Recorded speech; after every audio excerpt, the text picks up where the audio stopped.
So Timothy and I met 8 years ago in this weird way. We were both stuck in this small-town diner during that massive flooding in 2016. The roads were closed, cell service was down, and we ended up playing cards with some locals for 6 hours. He made me laugh during what should have been a stressful situation. We exchanged Instagrams when service came back, started dating a month later, and got married after 2 years. Our daughter Avery is 6 now, and literally the best thing in my life. She's this little tornado of energy, always dancing, spinning, jumping on furniture, despite how many times I tell her not to. A few months ago, she came home from school talking nonstop about how her friend Olivia was taking dance classes and how the teacher lets them wear real ballet shoes, and could she please take classes too? I thought it was a great idea. Avery has so much energy, and I figured dance would be perfect for her. When I brought it up to Timothy that night, his reaction was weird. He looked up from his phone and laughed. Not a nice laugh. This dismissive snort that made me instantly defensive. He said we couldn't afford luxuries like dance classes on his salary alone, and that if I wanted Avery to do expensive activities, maybe I should contribute more financially. This caught me completely off guard. I'd cut back to part-time after Avery was born, which was something we both agreed on. And we weren't struggling financially as far as I knew. We have a modest house, 2 older cars that are paid off, and while we're not taking lavish vacations, I didn't think we were in such dire straits that $60 a month for dance was out of reach. When I said as much, Timothy pulled up our bank app and showed me how little was left after bills each month. The numbers seemed off somehow, but I couldn't articulate why. He's always managed our finances because he has a head for numbers. So I agreed to pick up a second job. Found an evening shift position at this diner near our house. The schedule was brutal. My regular job during the day, then waiting tables 4 nights a week. I'd come home exhausted, feet aching, smelling like fryer oil. Timothy said I was being dramatic when I mentioned how tired I was. He actually said, and I will never forget this, that I didn't deserve to be tired if I barely contributed financially. I swallowed my pride because, hey, this was for Avery's dance classes. Except 3 months into my second job, Avery still wasn't enrolled in any dance classes. Every time I brought it up, Timothy had an excuse. The good studio was full. We should wait until the next session. We needed to save a bit more first. Meanwhile, I started noticing things. Like Avery talking about going to the zoo when she was with Timothy on my work nights. Or coming home with new toys that I hadn't bought. Or mentioning someone named Lisa, who was apparently Daddy's friend. When I casually asked Timothy about Lisa, he said she was just a coworker who was going through a divorce and sometimes hung out with them because she was lonely. He said she was good with kids, and it gave him adult conversation on the evenings I worked. Made sense, I guess. But then Avery started saying weird things, like how Lisa takes better photos than mommy, or asking if Lisa can come to my birthday.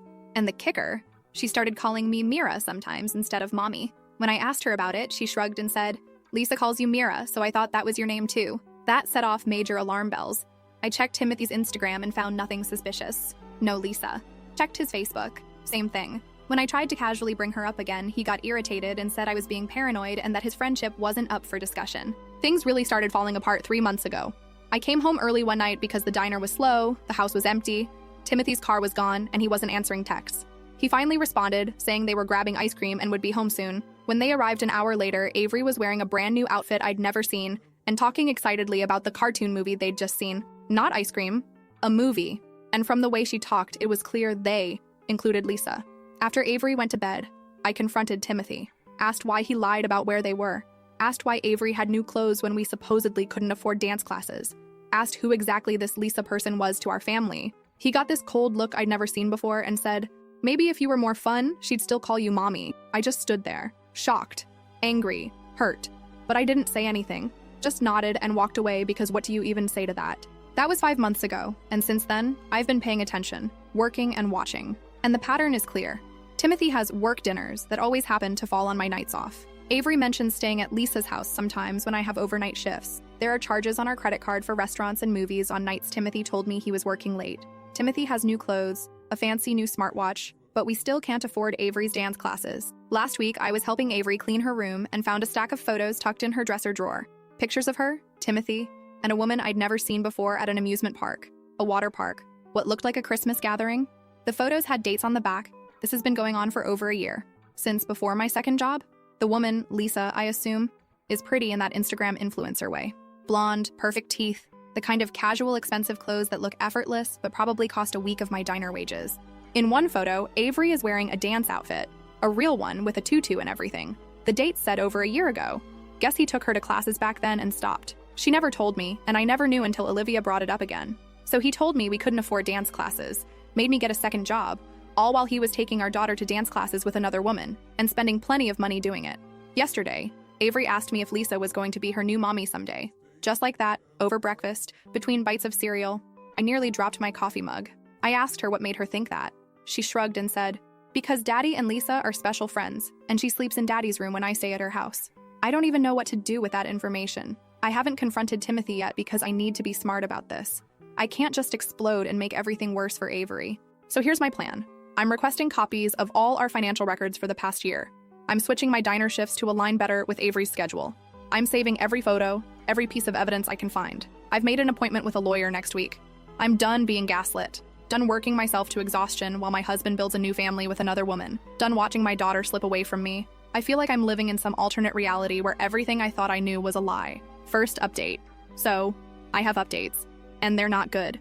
Remember how I mentioned I was going to request copies of our financial records? Well, I did one better. Timothy has always handled our finances, claiming I'm not good with money. His words, not mine. Our main account is joint, but he set up the online banking years ago, and I realized I didn't even have the login info anymore. The password I thought we used didn't work when I tried it. Instead of asking him, which would have immediately tipped him off, I went directly to our bank branch last Wednesday during my lunch break. The teller initially gave me that skeptical look when I explained I needed statements but didn't have online access to my own account. But when I showed my ID and explained I was a joint account holder who simply needed access to our family finances, she was super helpful. What I found made me want to throw up right there in the bank lobby. For the past 18 months, Timothy has been transferring money, regular amounts, usually between $300 and $500, to a separate account I knew nothing about, like clockwork, on the first of every month, plus random additional transfers scattered throughout. Sometimes small amounts, sometimes larger ones, coinciding with what I now realize were those work trips he'd take. The amounts added up to over $20,000 in the past year alone. $20,000. And here I am, working double shifts at a diner for months because we supposedly couldn't afford $60 a month for dance classes. That's less than what he transfers to this mystery account in a single day sometimes. But wait, it gets better. Or worse, really. The statements showed regular charges at places I didn't recognize. Lots of restaurant tabs way higher than anything we ever spend when we go out as a family. Hotel charges in nearby cities. A jewelry store purchase for over $1,000 at Christmas, when my gift from him was a $20 scarf from Target, which I was grateful for at the time because we were on a tight budget. After the bank, I went home and did something I've never done before. I went through Timothy's desk drawers while he was at work. I felt like a criminal in my own house, hands shaking as I sorted through papers. But what I found was worse than I imagined. A credit card statement for an account in Timothy's name only, with charges for plane tickets to Florida 3 months ago. During that week, he told me he was at a training conference upstate. 2 tickets. One under his name, one under Lisa Harrington. I took photos of everything with my phone. Evidence. Then I found the property tax statement for a condo across town that I had no idea we owned. Or rather, Timothy owns. His name only on the document. Purchased a year ago. Guess where Avery goes on those nights when I work late? Not Lisa's house, as she says, but a whole separate property that my husband bought without my knowledge. Edit. And that's when everything started clicking into place. For months, I'd been killing myself at the diner for a few hundred extra dollars. Money he didn't even need. I used to think he made me get that second job because we were struggling, because maybe things were tighter than I realized. But now, I see it for what it was. A way to keep me busy, out of the house, too exhausted to ask questions. If I'm gone every night, then Lisa gets to be the one doing bedtime, making pancakes, playing mommy. That second job wasn't about dance classes. It was about getting me out of the way. I spent the rest of the afternoon in a weird, calm state of shock, just methodically taking photos of everything I found, putting it all back exactly where it was, and then sitting on our back porch, staring at nothing until it was time to pick up Avery from school. When she came running out of the building, face lighting up when she saw me instead of Timothy, he usually does pick up on Wednesdays, I made a decision. No more diner shifts during her waking hours. No more missing bedtimes and school events. No more letting this other woman take my place. That night, I called the diner and rearranged my schedule. Early morning shifts before Avery wakes up, and just 2 evening shifts on weekends when she has activities with friends. Less money, but I'd rather eat ramen for dinner than miss another moment of my daughter's childhood. Timothy was surprised when I told him about the schedule change. Asked if this meant I was quitting the second job entirely. I just smiled and said I wanted more time with Avery. He looked uncomfortable, said something about how we still needed the extra income. I just shrugged and said I'd make it work. The next day, I took Avery out for ice cream after school. Just the 2 of us. She seemed almost shy around me at first, which broke my heart. When had my own daughter become a stranger? But by the time we finished our Sundays, she was chattering away about her friends in school. I asked her, casual as could be, if she still wanted to take dance classes. The way her entire face lit up told me everything. So I drove straight to the dance studio Olivia attends and signed her up on the spot. Paid for a whole 3 months in advance with my own money that I'd been saving from diner tips. When I told Avery, she literally started jumping up and down in the parking lot. Asked when she could tell Lisa. I kept my voice neutral and said Lisa didn't need to know everything. This could be our special thing. Just Mom and Avery. That weekend was Avery's first class. I bought her a proper leotard and those little ballet slippers she'd wanted so badly. Timothy was weirdly quiet when we came home with her dance gear. Asked where the money came from. I just said I'd been saving for something special for Avery. He didn't push it, but I could tell he wasn't happy. Over the next couple weeks, I kept digging. Found Lisa's Instagram account. Private, but her profile picture confirmed she was the woman from the photos. Found her LinkedIn. Works at the same company as Timothy. Big surprise. Found the registration for that condo. Purchased just 2 months after he told me we needed to tighten our belts and I should pick up extra shifts. Every discovery made me angrier, but also more determined. I started making backup copies of important documents, set up my own bank account at a different bank, and began transferring small amounts from my diner tips into it. Asked my mom to hold on to copies of the evidence I'd gathered just in case. Told her Timothy and I were having issues but didn't get into details. Didn't want to worry her yet. Last Tuesday, I had a consultation with a lawyer.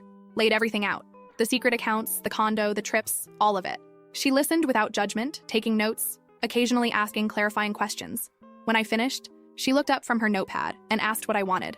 I realized I hadn't actually articulated that, even to myself. What did I want? I want my daughter back, fully and completely. I want financial stability that doesn't depend on a man who's been lying to me for years. I want to never again feel like I'm crazy for questioning things that don't add up. I want Lisa out of my family's life. I want Timothy to face consequences for what he's done. The lawyer nodded and said we had options. With the financial evidence I'd gathered, plus the documentation of his ongoing relationship with Lisa, I had grounds for a favorable divorce settlement. She advised me to continue gathering evidence, but to be careful not to tip my hand too soon. Meanwhile, things with Avery have been getting better every day. She loves her dance classes. Asks me to practice with her at home instead of telling me about what Lisa taught her. Yesterday, she called me mommy again for the first time in months, and I had to excuse myself to the bathroom so she wouldn't see me crying. Timothy has been acting increasingly nervous, checking his phone more often, coming home late and leaving early. Yesterday, I overheard him on the phone in our backyard, speaking in that hushed, tense voice people use when they're arguing but don't want to be overheard. Caught fragments about suspicious and asking questions and need more time. I pretended not to notice. Last night, things came to a head in a way I wasn't expecting. Timothy came home from work agitated, paced around the kitchen while I made dinner, checking his watch every few minutes. Finally asked when I was going to give up this dance class nonsense because it was an unnecessary expense. I kept chopping vegetables, didn't even look up. Said Avery loved her classes and I'd already paid for 3 months in advance. He slammed his hand on the counter hard enough to make the dishes rattle. Demanded to know where I got the money. I finally looked up, knife still in hand, and told him I'd been saving my tips. That money I earned was mine to spend, especially on our daughter. His face did this weird thing, like he couldn't decide whether to be angry or afraid. He ended up storming out, slamming the door. She heard the noise from her room and came running down, asked where Daddy went. I just hugged her and said he needed some air. We ended up having a girls' night, pizza, nail painting, and practicing her dance moves in the living room. He didn't come home until after midnight. I pretended to be asleep. This morning, I got a text from Timothy's mom asking if we were still coming to their anniversary party next weekend. Mentioned how they were looking forward to seeing us, and how his dad was excited to finally meet Timothy's friend Lisa, who would also be attending. Read that again. His parents' anniversary party, where he's invited Lisa. His parents who apparently know about her, but have been led to believe she's just a friend. I texted back that of course we'd be there, and how nice it would be to meet Lisa myself. Screenshot saved, of course. Then I called my lawyer, because I think I just found the perfect opportunity to reveal everything I know. A family gathering where Timothy can't make a scene, where his parents will be witnesses, where Lisa will be present, and where I can finally stop pretending I don't know what's going on. The lawyer thought it was risky but potentially effective. Suggested I bring printed copies of key financial documents. Nothing that could be dismissed as misunderstood or explained away. So that's where things stand now. 1 week until the anniversary party. I'm terrified but also weirdly calm. I've started putting together what my mom would call a fuck you folder. Copies of bank statements, property records, photos, everything neatly organized. Evidence that can't be denied or explained away. I'm done being the exhausted waitress working double shifts while my husband builds a secret life with another woman. I'm done being gaslit about our finances. I'm done watching another woman try to take my place as Avery's mother. Second update. It's been 4 days since my last update, and things are moving fast now. I'm writing this from my mom's guest room at 2 a.m. because I can't sleep. This week has been a roller coaster. So the anniversary party is tomorrow, and I've been preparing on multiple fronts. But something happened yesterday that I didn't expect, and it's thrown me a bit off balance. Let me back up and fill you in on everything since my last post. The day after I discovered Timothy was planning to bring Lisa to his parents' anniversary party, I decided to take a calculated risk. I called his mom directly, something I rarely do since Timothy usually handles family communications. I casually mentioned I was looking forward to finally meeting Lisa at the party and asked what she knew about her. There was this weird pause on the phone. Then his mom said something that confirmed everything. She told me how Timothy had explained that Lisa was helping with Avery while I was focused on building my career with my second job, that I was struggling to balance motherhood and work, and Lisa was just stepping in as a friend. His mom actually sounded sympathetic toward Lisa, this woman who's been sleeping with my husband and playing mommy to my daughter. She mentioned how Timothy brought Lisa to their house for dinner last month when I was working late. I was working late at the diner to supposedly help our family finances. I made some vague, agreeable noises and ended the call before I could say something I'd regret. Then I sat in my car in the Target parking lot and screamed into my jacket for about 5 minutes. After that call, I reached out to my own mom for help. I've been keeping her somewhat in the dark about how bad things really are because she lives 3 hours away, and I didn't want her to worry. But I needed backup, so I finally told her everything. Mom was furious, not just at Timothy, but at me for not telling her sooner. We had this intense conversation where she kept saying she'd drive up immediately, and I kept insisting I needed to handle this myself. We compromised. She'd come up the day after the anniversary party to help with Avery while I sorted through the aftermath. With that backup secure, I turned my focus to 3 priorities: strengthening my relationship with Avery, finalizing my evidence collection, preparing myself mentally for what was coming. For Avery, I've been fully committed to dance class time. I joined that parent class I mentioned, and while I'm honestly terrible at it, seriously, I have the coordination of a newborn giraffe. Avery thinks it's hilarious in the best way. She's been teaching me the moves she learns in her class, all serious and professional like a tiny dance instructor. It's become our special thing. Wednesday afternoon, I picked her up early from school and took her to get ice cream. While we were sitting there with our sundaes, she asked me something that broke my heart all over again. She wanted to know if I was mad at her for liking Lisa. I had to take a deep breath before answering. Told her that I could never be mad at her for caring about someone, and that grown-up stuff between me and Daddy and Lisa wasn't her fault or her problem. She seemed relieved, but then asked another bomb of a question. She wanted to know if Lisa was going to live with them at the other house all the time now. I asked her what she meant by the other house. She explained it like it was the most normal thing, that Daddy and Lisa have a house where she sometimes stays over. And it has a pretty pink room just for her with all kinds of toys that don't fit in our house. She even has her own toothbrush there with unicorns on it. So there it was. Confirmation that the condo I discovered in Timothy's name is basically Lisa's place, where they've been playing house with my daughter. They've set up a whole parallel life, complete with a bedroom for Avery. I managed to keep it together, asked a few more questions like I was just curious, not having my world tilted on its axis again. Found out the other house has a pool in the building, and that Miss Lisa makes really good pancakes shaped like Mickey Mouse. That night, after Avery was asleep, I laid out every piece of evidence I'd collected. Bank statements, property records, photos, text screenshots. I created what my lawyer called a divorce documentation package. Everything neatly organized in a folder, with copies stored in both digital and physical form in multiple locations. One set with my mom, one in my personal email, one in a new Google Drive account Timothy knows nothing about. Then I did something I hadn't planned on. I drove by the condo address I'd found in Timothy's papers. I didn't intend to go inside or confront anyone. I just needed to see it for myself. It was in one of those fancy new mixed-use developments downtown, the kind with boutique shops on the ground floor and luxury apartments above, the kind that costs more per month than what we pay on our mortgage. The next day, Timothy started acting strangely. He came home early from work, which never happens, started asking weirdly specific questions about my schedule, about who was watching Avery when I was at the diner, about whether my mom was planning to visit soon. At one point, he picked up my phone from the kitchen counter and asked if I changed my passcode. I hadn't. I'd been careful not to change any of my normal patterns. I told him no, must be misremembering it. He tried again and got in, scrolled through something quickly, then put it down like it was nothing. That night, he suggested we talk about our relationship. This from a man who has avoided serious conversations for our entire marriage. He started with how he knew things had been difficult lately, but he thought we could work through this phase. Said maybe I should cut back on the diner job since it was causing stress for everyone. I just nodded and said I'd think about it. Inside, alarm bells were ringing. He knew something was up. Maybe Lisa had seen me outside the condo. Maybe his mom had said something about our call. Maybe he'd noticed the missing financial documents I'd copied and returned to his desk. Friday morning, yesterday, I woke up to find Timothy already gone, which was odd for a weekday. His side of the bed didn't look slept in. Avery said he'd left before she woke up too. I dropped Avery at school and then went to meet with my lawyer one final time before the anniversary party. We went through the evidence again, discussed how to approach the confrontation, and talked about what to expect afterward. She warned me that Timothy might try to gaslight everyone, might get angry, might even try to turn his family against me. But with the evidence I had, It would be hard for him to deny everything. When I got home, there was a vase of flowers on the kitchen counter. Roses. With a card that said, "I love our family. T." In 8 years of marriage, Timothy has sent me flowers exactly twice. Once when we were dating, and once after Avery was born. These weren't apology flowers. These were, "I know you know something" flowers. I put them in the guest bathroom and went about my day. By the time I picked up Avery from school, I had 17 missed calls from Timothy.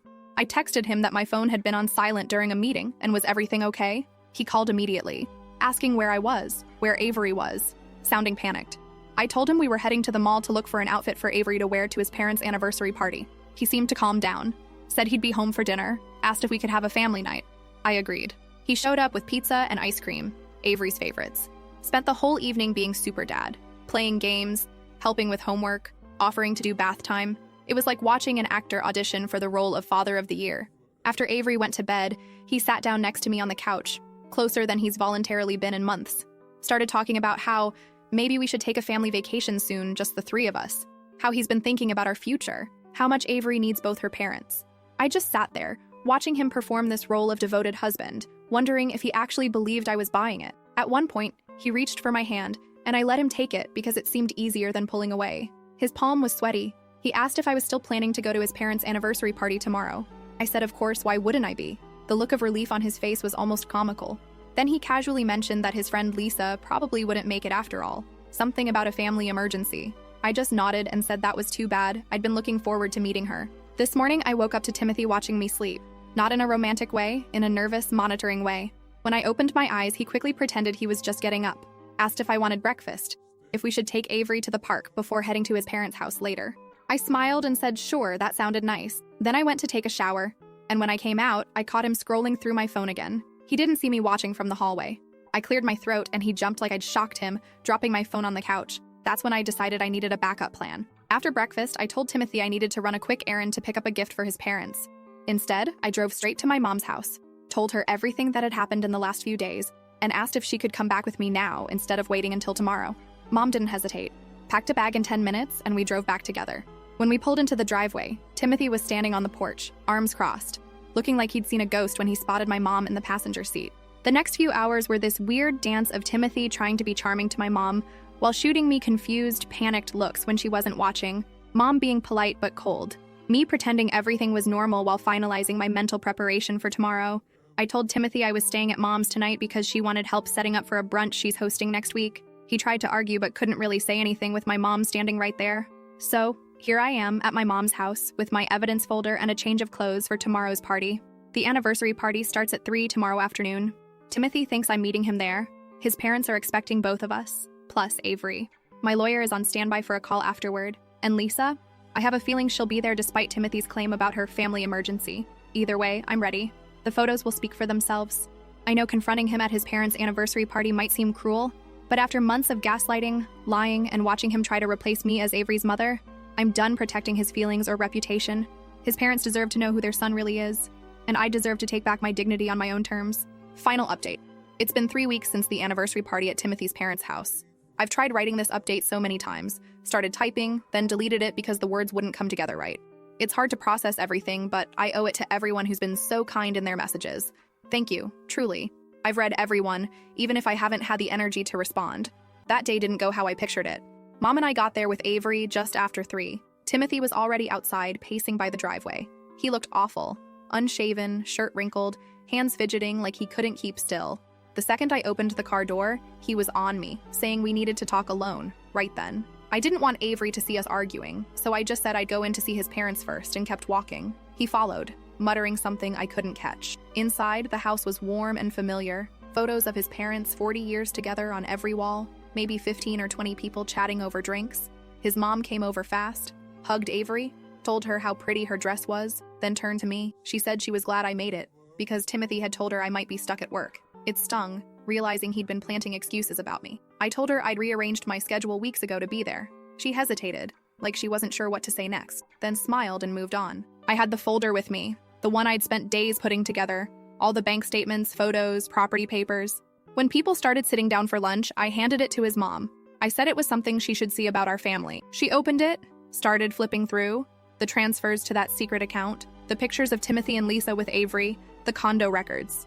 Her face changed, like she couldn't believe what she was holding. Timothy reached for it, saying it wasn't what it looked like, but his dad stepped in, took the folder, and started reading too. He didn't say anything, just kept going page by page. Timothy tried explaining, said I'd misunderstood, that the money was for something else, that the photos were old.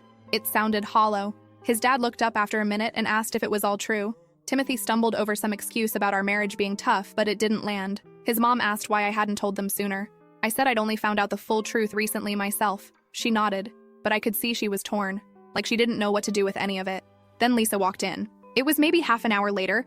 I heard the doorbell, and there she was, holding a gift bag, smiling like she belonged. Timothy went pale, rushed over, and started whispering to her, trying to get her to leave. She saw me, hesitated, but didn't say anything to me. His sister got to her first, asked if she knew Timothy was married.